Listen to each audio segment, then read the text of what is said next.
Here's a look at the trend through the evening. Mid-60s by 10 and 11 o'clock, some 50s inland already, and then a mix of 50s and 60s overnight. Partly cloudy, absolutely gorgeous out here. And here's the timeline through tomorrow, 7:30, just a couple of clouds coming in along the Treasure Coast. Everything moving from the north toward the south, so into Palm Beach County, partly sunny. Warming up, 4:30, we should be around 80, 79 to 80. And then tomorrow evening, what a way to kick off the weekend, sunshine, headed our way for Saturday morning, and most of Saturday and Sunday too.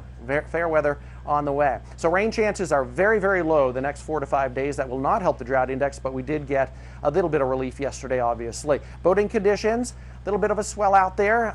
Generally north wind, 3 to 6, light chop. Not a bad day. The seas should stay nice into Saturday too, although there will be breezy conditions developing on the weekend. 60 overnight, patchy inland fog. Some of that will make it to the coastline of the Treasure Coast and maybe northern Palm Beach County. 81 tomorrow, lots of sunshine.